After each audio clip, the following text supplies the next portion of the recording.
It's brain workout time! Let's go, mga henyo! Let's start our Bugtong-Bugtong Challenge, Prutas Edition! You have 5 seconds para sagutin ang bawat bugtong. Or pwede mo din i-pause ang video if you need more time. Game! Bugtong-Bugtong, baboy ko sa pulo, ang balahiboy pako.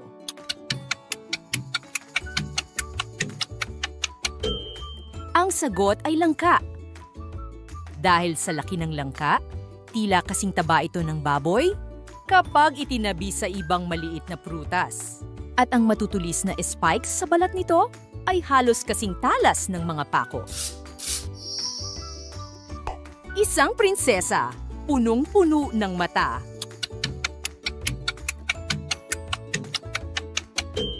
Ang sagot ay pinya. Dahil sa pattern ng balat ng pinya, mukha itong nababalutan ng maliliit na mata. Yumuko man ng reyna, di malalaglag ang korona. Ang sagot ay bayabas. Ang hugis ng bayabas ay tila may natural na korona. Kaya kahit ito'y bumaliktad, umikot o mahulog, hindi matatanggal ang koronang parte mismo ng hugis nito.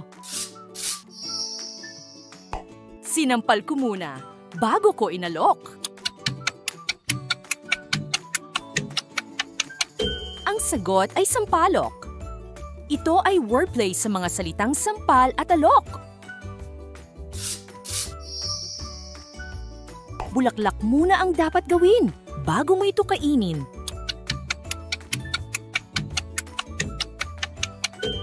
Ang sagot ay saging. Ang pagbabalat para buksan ng saging ay mukhang pagbubulaklak. At pagkatapos, saka pa lang ito pwedeng makain. Isang tabo, laman ay pako.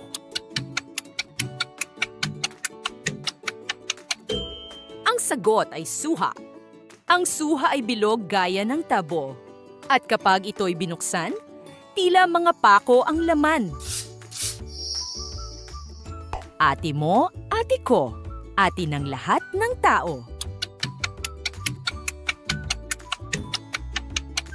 Ang sagot ay atis. Ito ay isa lamang wordplay sa salitang ate o sis. Hindi tao, hindi hayop, pero may buhok.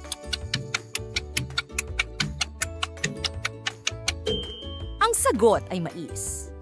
Inilalarawan nito ang corn silk o buhok ng mais. Nakahawig ng sa tao. Mapulang mukha ay tinikan, ngunit busilak ang kalooban.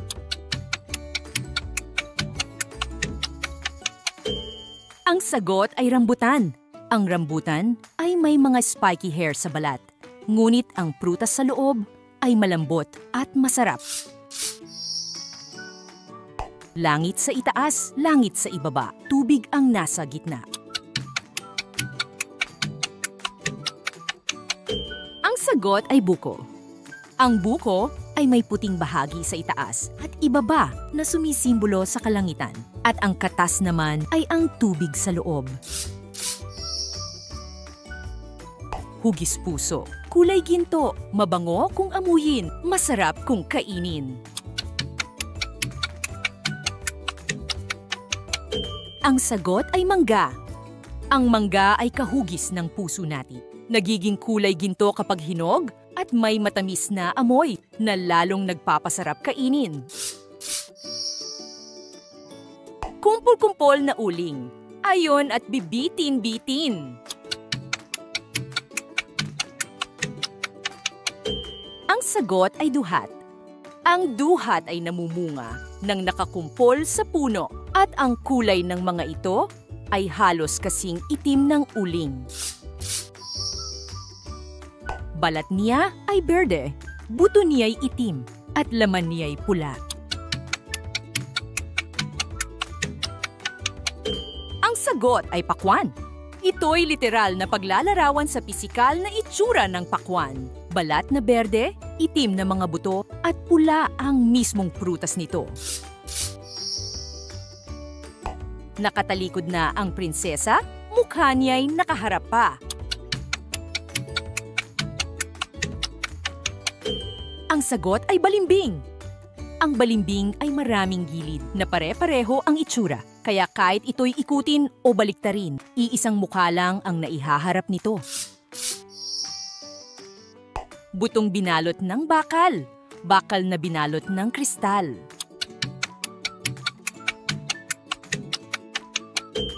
Ang sagot ay lanzones. May native na uri ang lanzones na tila bakal ang buto. At ang mismong prutas naman ang tinutukoy na parang kristal. Nakuha mo ba lahat ng tamang sagot? Share your score sa ating comment section. Don't forget to like and subscribe for more fun educational videos.